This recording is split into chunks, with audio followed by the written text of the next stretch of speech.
Hi. Welcome to my YouTube channel. Hindi novel audio book. मेरा नाम सुमन है। मैं आपके लिए लेकर आई हूँ एक रहस्यों से भरी प्यार दिलचस्प कहानी। तो मेरे साथ बन रहिए और कहानी का आनंद लीजिए।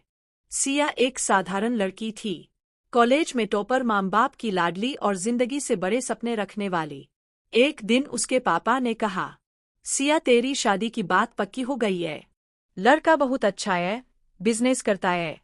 सिया ने कभी किसी से प्यार नहीं किया था तो उसने बस सिर झुका लिया। शादी तय हुई आर्यन मेहरा से। सूट बूट में परफेक्ट जेंटलमैन दिखने वाला आर्यन सबको बहुत पसंद आया, लेकिन सिया को पहली मुलाकात में ही उसकी आंखों में कुछ अजीब सी ठंडक महसूस हुई, जैसे उन आंखों में एक रहस्य छिपा हो। शादी के कुछ हफ्तों बाद सिया ने नोटिस किया कि आर्यन अक्सर देर रात बाहर जाता है। उसके साथ काले कपड़ों में कुछ आदमी रहते हैं और कोई उसके बारे में कुछ नहीं पूछ सकता। एक रात सिया ने उसका पीछा किया। वो एक पुराने गोदाम तक पहुंची। अंदर से गोलियों की आवाजें आईं और आर्यन बंदूक लिए हुए खड़ा था। सिया के पैरों तले जमीन खिसक गई। वो आदमी जिससे उसने शादी की थी, वो एक माफिया था। सिया डर गई, घर लौट आई। अगली सुबह आर्यन ने खुद कबूल किया, मैं अंडरवर्ल्ड से जुड़ा हूँ, पर मैं किसी बेगुनाह को नुकसान नहीं पहुंचाता। मेरा मकसद अपने परिवार की सुरक्षा और कुछ पुराने कर्ज चुकाना है। सिया कुछ कह नहीं पाई। वो चाहकर भी आर्यन से नफरत नहीं कर पा रही थी। उसके अंदर का डर धीरे धीरे एक अजीब सा खिंचाव बन गया। दिन बीतते गए। आर्यन सिया को हर तरह की सुविधा देता, उसकी देखभाल करता, पर जब भी सिया उसकी आंखों में देखती, वहाँ एक दर्द हलकता। एक दिन दुश्मन गैंग ने सिया को अगवा कर लिया। आर्यन ने अकेले ही पूरे गैंग को खत्म कर उसे छुड़ा लिया। गोली उसके कंधे में लगी पर सिया को खरोंच तक नहीं आई। उस दिन सिया ने उसके जख्मों पर पट्टी बांधी और पहली बार कहा, तुम्हारे अंधेरे से मुझे डर नहीं लगता आर्यन, क्योंकि उसमें भी मैं सिर्फ तुम्हें देखती हूँ। आर्यन ने उस दिन सब कुछ छोड़ने का फैसला किया। उसने पुलिस के सामने सरेंडर किया और अपने सारे अवैध बिजनेस को खत्म किया। सजा मिली पर सिया हर दिन उससे मिलने जाती रही। 2 साल बाद जब वो जेल से बाहर आया, सिया दरवाजे पर खड़ी थी, आंखों में आंसू और होठों पर मुस्कान लिए। अब चलो, नया जीवन शुरू करते हैं।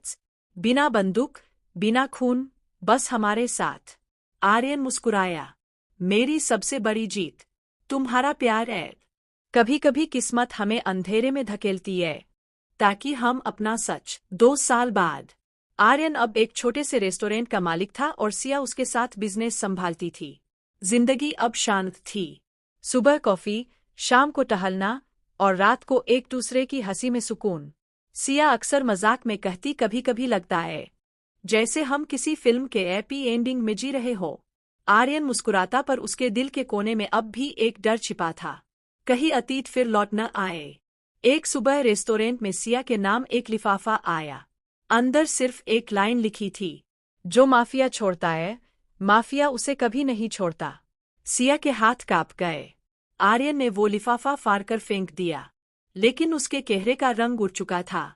उसी रात सड़क पर एक काली कार उनका पीछा करती दिखी। आर्यन ने गाड़ी मोड़ी और तेजी से निकल गया, पर सिया ने उसकी आंखों में देखा, वो वही पुरानी नजरों की आग फिर जल उठी थी। आर्यन का पुराना दुश्मन विक्रम मल्होत्रा, जिसे सब ब्लैक वुल्फ कहते थे, अब वापस शहर में था। वो वही आदमी था जिसने सिया को पहले अगवा किया था। इस बार वो बदला लेने आया था। विक्रम ने आर्यन के रेस्टोरेंट्स को बर्बाद करने की कोशिश की, उसके स्टाफ को धमकाया और एक दिन सिया को फोन करा, मिसेज मेहरा, आपका पति बहुत नेक बन गया है, न देखिएगा, ये अच्छाई ज्यादा दिन नहीं टिकेगी। आर्यन के सामने 2 रास्ते थे, एक पुलिस के साथ मिलकर कानूनी तरीके से लड़ना, दूसरा फिर से हथियार उठाना। सिया ने कहा, अगर तुमने फिर उस दुनिया में कदम रखा तो मैं तुम्हारे साथ नहीं रह पाऊंगी। आर्यन चुप रहा। रात को उसने कमरे में बंदूक छुपा दी। वो जानता था, कभी कभी अच्छाई को भी खुद की रक्षा के लिए अंधेरा पहनना पड़ता है। एक रात विक्रम ने सिया को अगवा किया, उसे पुराने गोदाम में बांध दिया, वही जगह जहां कभी सिया ने आर्यन का सच देखा था। आर्यन अकेले वहां पहुंचा। गोदाम में गोलियां चली, धुआं फैला और आर्यन ने सबको नैर कर दिया। विक्रम ने आखिरी वार करने की कोशिश की, पर सिया ने पास पड़ी बंदूक उठा ली और विक्रम को रोक दिया। धुआं छंटने पर सिया ने आर्यन को देखा। उसके कंधे पर फिर वही पुराना ज़ौम था, लेकिन इस बार चेहरा शांत था। अब सब खत्म, आर्यन ने कहा। सिया ने उसके गले लगते हुए फुसफुसाया, अब कभी नहीं लौटेंगे उस अंधेरे में, वादा करो। वादा, आर्यन ने कहा और उसकी हथेलियां कसकर थाम लीं। कभी कभी प्यार को अंधेरे से नहीं, बल्कि अंधेरे में रहकर भी उजाला बनना पड़ता है।